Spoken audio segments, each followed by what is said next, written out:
भारत की स्वतंत्रता के बाद इंदिरा गांधी को इंद्रप्रस्थ के युद्ध और आधुनिक भारत के चित्रण में सत्ता के लिए संघर्ष के बारे में बताया गया है।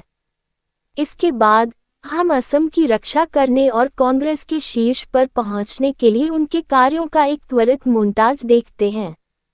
पहले तो उन्हें कठपुतली के रूप में इस्तेमाल किया जाना था, हालांकि जब वह सिंडिकेट की इच्छा के विरुद्ध ऑपरेशन सर्चलाइट को रोकने और बड़ी विश्व शक्तियों के साथ बातचीत करने के लिए जाती हैं, तो वाजपेयी के विपक्ष के समर्थन से वह पार्टी के भीतर के विरोध को कमजोर कर देती हैं। 1971 के भारत पाकिस्तान युद्ध में उनकी जीत से इंदिरा लहर की शुरुआत हुई, जहां उन्हें भारत की दुर्गा माना जाता है और उन्हें बहुत ज्यादा समर्थन मिला। हालांकि बाद में उन्हें हार का सामना करना पड़ा जब इलाहाबाद में एक अदालती मामले ने उन्हें अपने पद से इस्तीफा देने के लिए मजबूर कर दिया। वह अपने और अपनी पार्टी के खिलाफ विपक्ष की चालों से घबराकर आपातकाल लगाने का फैसला करती हैं। पहले तो वह विपक्ष को कमजोर करने की कोशिश करती है, लेकिन जल्दी ही जुनूनी हो जाती है और देश पर नकारात्मक प्रभाव डालती है। पूरे दौर में हम देखते हैं कि उसका बेटा संजय गांधी उसके हाथों से सत्ता छीन लेता है और जल्दी ही नसबंदी कार्यक्रम को लागू करता है और झुग्गी झोपड़ियों के घरों को बुलडोजर से गिरा देता है, जिसमें से एक की मौत हो जाती है। 15 अगस्त 1975 को वह एक भाषण में आपातकाल को खत्म करने की कोशिश करती है, लेकिन बांग्लादेश के आपातकाल के नेता शेख मुजीबुर रहमान की हत्याओं ने उसे और अधिक पागल बना दिया और वह इसका जिक्र नहीं करती।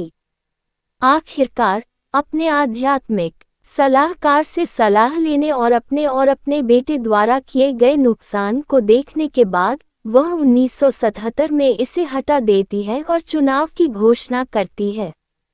उसका क्रोधित बेटा उसकी राजनीतिक आत्महत्या से घृणा करने लगता है, जबकि जनता पार्टी के एक बार जेल में बंद नेता अपनी आधिकारिक शपथ लेते हैं। इसके बाद वह एक सामान्य घर में रहने लगती है, लेकिन भ्रष्टाचार के कारण उसे गिरफ्तार कर लिया जाता है। बिना किसी प्रतिरोध के और अपने किए पर पश्चाताप करने की इच्छा के साथ वह जेल में चली जाती है और प्रदर्शनकारियों द्वारा उसकी मृत्यु और अन्य बुरी चीजों की कामना करने के बाद जेल में टूट जाती है। उसे एहसास होता है कि उसने कितना नुकसान किया है। बाद में 2 साल से भयंकर अकाल से पीड़ित किसान रोते हुए उससे अपील करते हैं। उन्होंने 2 साल बाद उपज बेचने का प्रयास किया, लेकिन गैंगस्टरों ने उन्हें जला दिया। वह एक हाथी पर सवार होकर सुदूर गांव में जाने का फैसला करती है और हमेशा उनकी खाद्य समस्याओं में मदद करने का वादा करती है।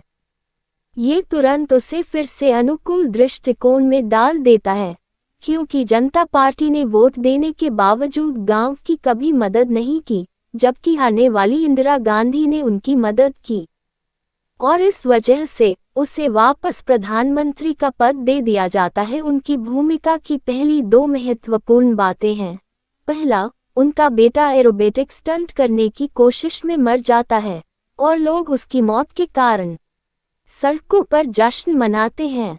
वह ये जानकर रो पड़ती है कि उसका अपना बेटा एक अच्छा इंसान नहीं था।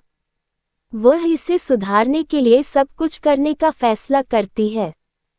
साथ ही एक कट्टरपंथी वृंदावले पंजाब में सत्ता में आता है और स्वर्ण मंदिर में हथियार उठाता है।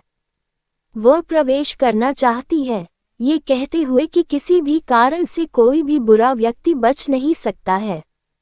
उसका पीए कहता है कि इससे उसके सिख अंगरक्षक उसे चोट पहुंचा सकते हैं और उन्हें बर्खास्त कर दिया जाना चाहिए, लेकिन वह विरोध करती है, कहती है कि आतंकवाद के कारण किसी भी पक्ष को अलग नहीं किया जा सकता है। अंत में 31 अक्टूबर को बेअंत और सतवंत सिंह, उसके अंगरक्षक, उसे गोली मारकर मार देते हैं।